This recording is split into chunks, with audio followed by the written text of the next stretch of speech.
It's the Eagle Community Television Forum with your host, Gary Shorman. Hi, I'm Gary Shorman, and this is the Forum on Eagle TV. Good to have you watching. Our program is brought to you by HaysMed.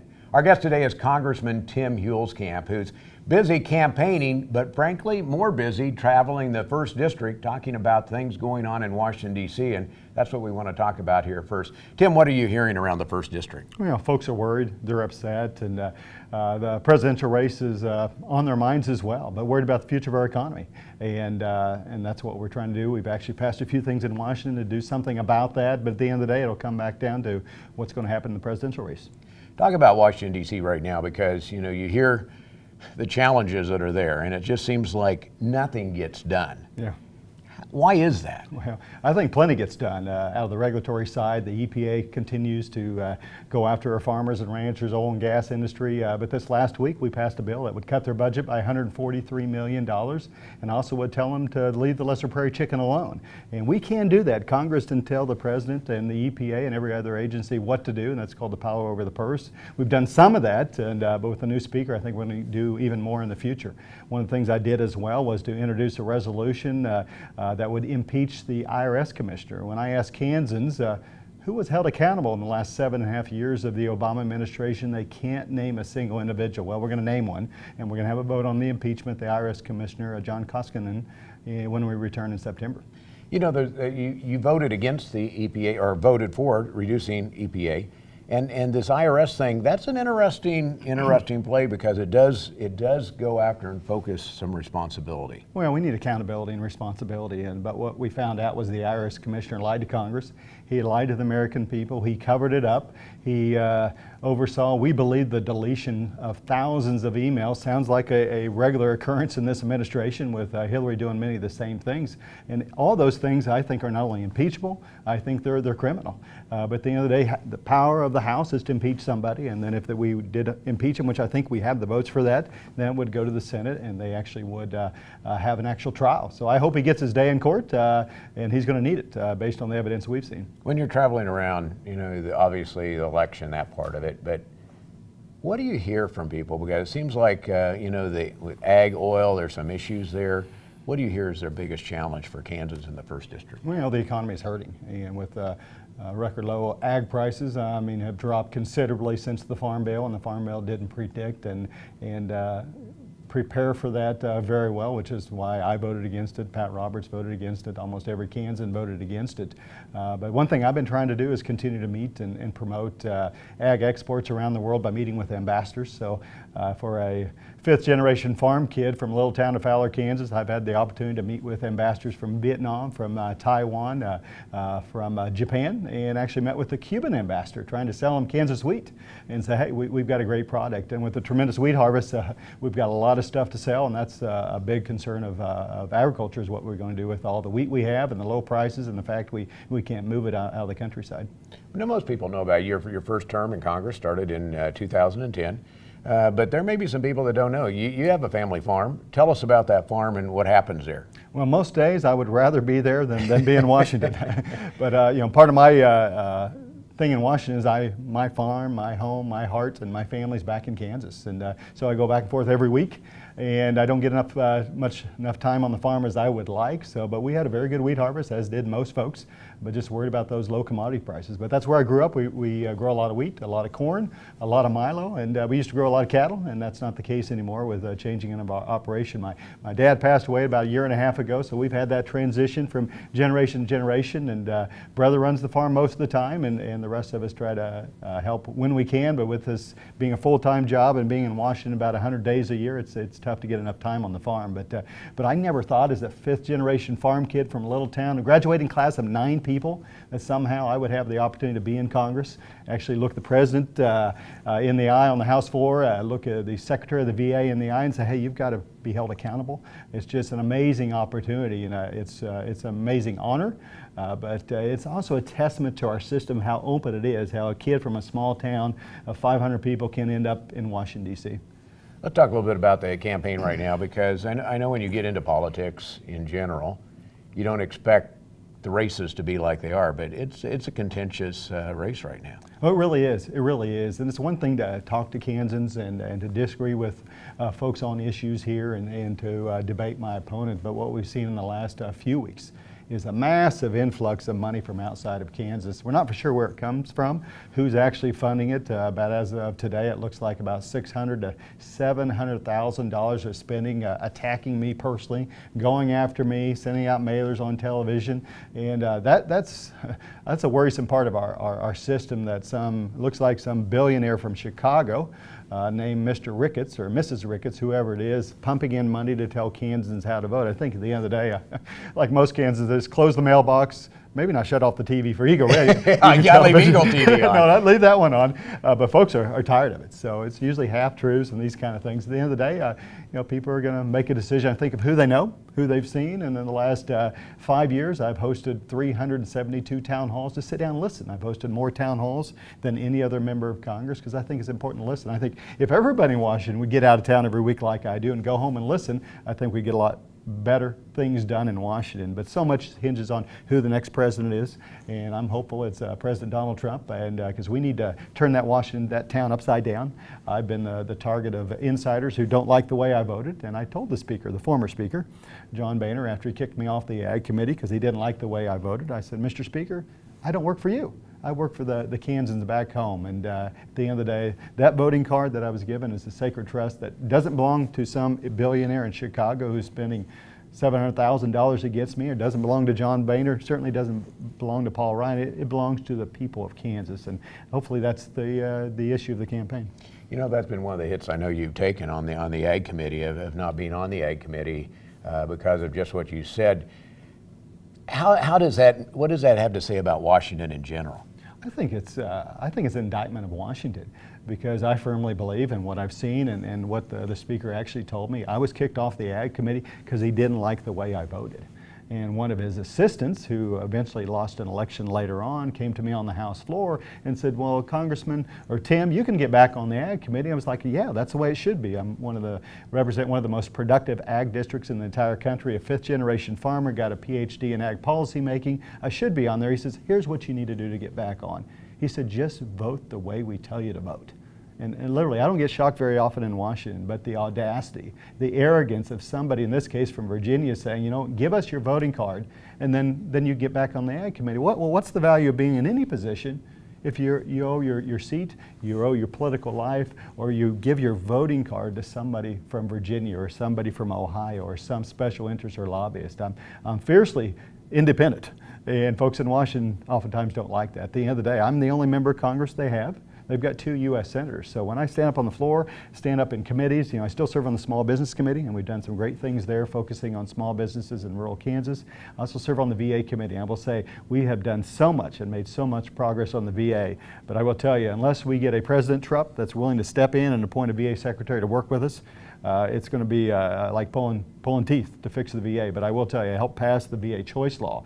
And as of today, over 16,000 times Kansans have been able to choose their local hospital rather than being forced to travel all the way. So here in this area, if they want to go to the Hayes Medical Clinic Center, they can. They can do that, and the VA will reimburse the hospital. So that's a big step forward. It's taken a number of years, but again, 16,000 times. So I'm very proud of that law I helped write and pass. Now, you talk about what support different groups. You've had support some different groups. There are some groups that have changed sides as well, but tell us about the groups that support you. Well, I have a lot of support. I think every major conservative organization that endorses folks have endorsed me. It's Kansans for Life, National Right to Life, NRA. I've always been a big James Dobson fan, and so he's been very supportive and helpful as well. Family Research Council, and Senator Pat Roberts. We've got this Ag Committee issue, and the chairman of the Senate Ag Committee who told me, he said, Tim, you should never have been kicked off, and he told the speaker that, but he is supporting my reelection, and we've been working together on ag issues. Many of the ag issues don't go through the Ag Committee. One of the things I mentioned was the issue of trade and selling products around the world and being ambassador for Kansas agriculture. Trade doesn't go through the Ag Committee, it goes through another committee. But to have that opportunity to sit down with ambassadors from 4 countries and look them in the eye and say, hey, we've got the best product in the world. I actually watched the ambassador from Japan, his assistants, flip a Kansas steak on the grill. Just after we had helped open up that market, they had some BSE questions. They were using that as a false trade barrier. It's like, well, my gosh, I used to raise that kind of beef. And it's fascinating, you know, and that's a great opportunity in this job. That's not on the resume, that's not on the Ag Committee. But tell you on the Ag Committee, I now serve on the steering committee that makes those decisions. So once John Boehner was kicked out of Congress and he left and retired and quit because he was going to lose his job, we elected, I helped vote, I did vote for Paul Ryan. But we opened up the process. As a condition on a new speaker, we said members like me should have more say than insiders in Washington. And so I was actually elected to the steering committee. There's about 25 members that actually make the decisions who gets on the steering committee. So when that decision's made, I plan on being in the room and making that decision. Of course, would vote for myself, but I've been visiting with other steering committee members. It isn't like you just automatically get it. It's voted on by a committee, and I'm actually on that committee. So we're doing a lot of work to get ready for that. That decision is made in the fall.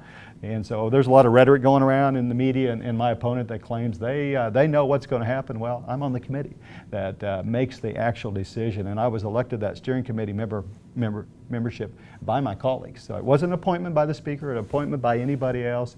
It was an election amongst my colleagues, which is a good sign that we have a different tenor, different tone in Washington. Because for Speaker John Boehner, I appreciated what he said in 2010, we were going to really change Congress, but after a few months and certainly after a few years, it went back to the same old ways. And you know, a lot of times Republicans were critical of Nancy Pelosi of writing Obamacare behind closed doors. There are plenty of bills John Boehner wrote behind closed doors, and usually conservatives were left out in the cold. So changes in Washington, the House, and hopefully changes in the White House to help open that up. I had a chance to actually visit with Donald Trump and other members of Congress just a few weeks ago. I was really impressed. He had some ideas, policy proposals, specific bills he was looking for. I asked him about the VA. I said, Donald, we need executive leadership. We've got to straighten that thing out, and we can do a few things like it did with this choice law, but at the end of the day, we need leadership from the top down. And President Obama has not delivered that leadership for the VA. It's just kind of sitting over there, not getting things done properly, and our veterans are left out in the cold. And he's very clear, and I'm very excited because he's going to appoint a new secretary that's going to grab the VA and say, hey, you're working for the veterans, not the other way around. Let's talk a little bit when we come back about the campaign. Sure. On the political and the national level, yes. Because both of the conventions have been going on, yeah. And you hear one side and you hear the other. It's interesting. I like to see your view and hear your view when we get back. Our guest has been Congressman Tim Huelskamp. We'll be back after this from HaysMed. HaysMed is your first and best choice for healthcare. They're the only facility providing tertiary level services in this region. With more than 70 physicians and 26 specialties ranging from heart, orthopedic, spine care, cancer, obstetrics and gynecology, wound care, rehabilitation and surgery, including the Da Vinci robotic surgery, HaysMed is your comprehensive health provider for people throughout Western Kansas. HaysMed, helping people be healthy. Welcome back to the second half of our forum here on Eagle Community Television. Our guest, Congressman Tim Huelskamp, and we left going into the break talking about the national convention. What an interesting world we live, and what a great country when you have both sides of the political agenda, so to speak. The Republicans and Democrats, they get up there, they talk about their side of things. You mentioned Donald Trump a couple of times in the first half. First, were you surprised that he made it through the whole process? Well, it's surprising anybody makes it. 16 candidates, but yeah, that's quite a surprise. But what I said, by the end of the campaign, it was clear. Nobody liked anybody in Washington. Ted Cruz and Donald Trump were the final two standing, and they were both outsiders. And the question was who Washington liked the least. At the end of the day, it was probably Ted, maybe Donald, but at the end of the day, a strong message to Republicans and insiders in Washington, the same message I've gotten. But the people that didn't like Donald Trump and the people that didn't like Ted Cruz have been working against me, actually, for a number of years. So I think it's a great sign that Washington is reeling back and say, oh my gosh, it's about time, because a lot of folks make it partisan in Washington, and I understand that, and there's a lot of partisan politics, but at the end of the day, my concern is not what party you are, but what your views are. And at the end of the day, there's a lot of people in Washington of both parties that think they know best. And what Donald has said, and plenty of other candidates said that did well in the primaries on the Republican side, as well as the Democrat side, said enough with Washington. Bernie Sanders ran against Washington as well. and he almost beat Hillary Clinton. And so, but we're looking at these conventions. It's fascinating, but it comes down to people are tired of people in Washington that are telling them what to do. And I've seen that, and I felt the brunt force of an establishment on the Republican side in the last few years. Is it possible for any president to make a change? No. You know the challenge is being a congressman trying to do it, whether you're a congressman, senator. It seems like there's a bureaucratic system that just grinds along. We see it with regulation that's coming down, whether it be for our company or for our farmers with the EPA. The regulation still rolls through the bureaucracy, and whoever is elected seems to be somewhat unable to make a change. Is there a possibility of some change coming? I think so, but it depends on the election. I'm Republican, obviously, and I support Donald Trump, but I think he has the leadership skills and the aptitude and the desire to change things and say, hey, I'm going to do that. I don't care what you think. You know, I look at some of the other presidential candidates in the past, and I've been to a couple conventions, which again, for a kid from a little town of Fowler to be able to sit there and watch that and meet some of these folks. But at the end of the day, when I looked Donald in the eye and saw what he was going to do, and the VA to me is this best example. If he can change the VA, and I am absolutely confident he can, we have to change some laws that Obama has vetoed it, but we're going to put some accountability there. So I think he can. The EPA, I think, is going to be even tougher because there are literally thousands of bureaucrats at the EPA that frankly don't care who the president is. So new president comes in, he just can't say no more regulations on this or that. He has to go through a whole process of unwrapping that as well. But I think he will have partners in the House and the Senate, hopefully, that are willing to do that, to push back on these regulations. So again, that's the great setup, I think, for Republicans this fall, is we have a candidate on the other side who represents 30 years in Washington. And then we have a guy that represents everything Washington detests. If somebody who won't listen to him, somebody's going to go his own way and listen to the American people. So I think it's a great setup for the fall. We'll see what Hillary Clinton says next week. I've had my share of battles with her, whether it's on Benghazi and plenty of other things. Honestly, I still believe this, and that she should have been indicted. And I will tell you, as a member of Congress, we have access to classified information. The classified top military secrets that she revealed, they're too high for even me to see them. And because of her failures, we believe the Chinese and the Russians have these top military secrets. She should have been held accountable. She should have been indicted, but she got off because of who she knows in Washington. You know, one of the things when you watch television, you see whether it be either of the sides of the Democrats, Republicans, you see it locally, you see it in your congressional race. You talk about outside influence coming in. Who does a voter know how to believe? Yeah. Who do you believe when you have all this input of information, some of which true, some of which is not, some of which you just don't know? How do you decide it? When you go into that voting booth, how do you decide? Well, I think it's tough. I mean, but what's so much better today than it was like 30 years ago is you have places like Eagle Television. You don't have just 3 major networks. You don't have the internet. Not saying everything on the internet is true, but suddenly there's new sources of information.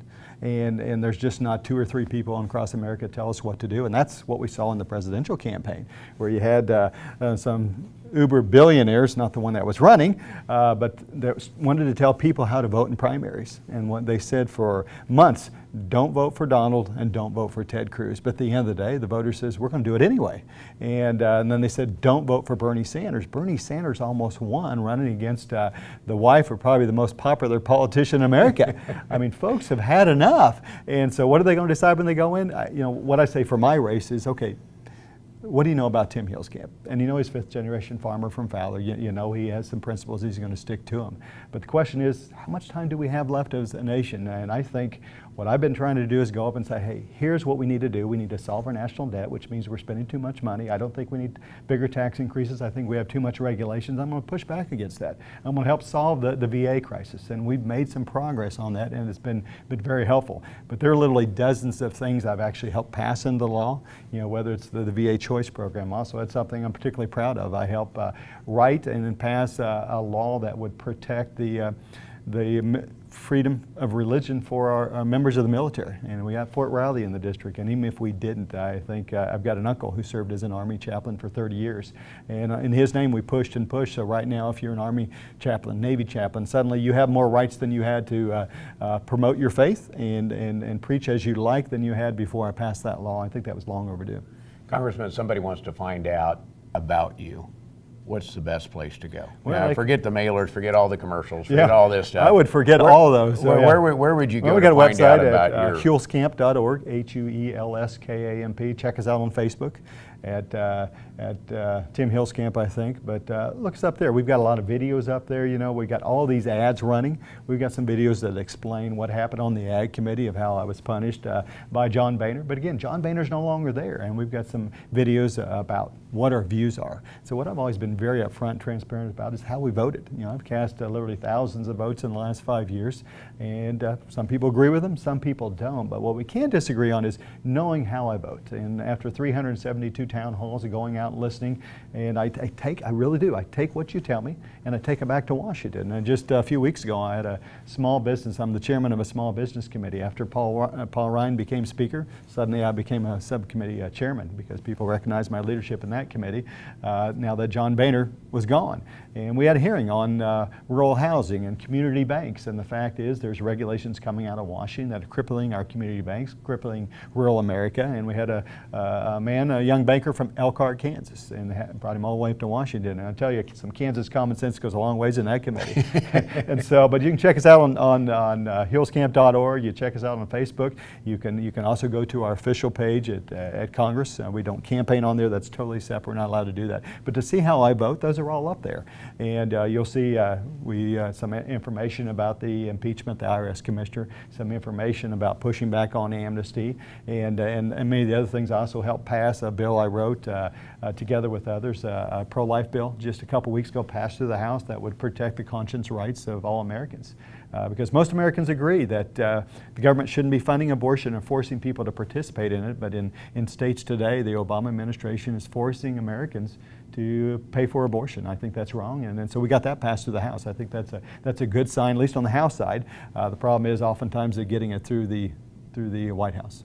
Congressman, thanks for joining us today. I know the election's around the corner here, and if nothing else, everybody needs to get out to vote. Oh, do to express their? Yeah. That's what we get to do as Americans. Yeah. I will tell you, and just think around the world, there are literally billions of people that don't have the opportunity to vote. They don't have an opportunity to go to a town hall and tell their federal elected officials what to do. And people do that all the time in my 372 town halls. But it is a awesome, I think, a responsibility for folks to show up and take charge of our nation. I think that's what they heard from hope-to-be President Trump last night.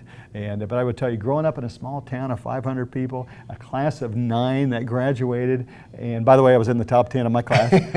Just think I have the opportunity to go to Washington, D.C., and it's an amazing opportunity, but it's a testament, not to me, it's a testament to our system, that people can make a difference and still go up there. I've had a chance to look the VA secretary in the eye and say, you know, Mr. Secretary, you've been failing our veterans. That is an enormous opportunity, and I encourage people to go out and vote. And you can advance vote between now and August 1st, and Election Day is on August 2nd, and we look forward to the results.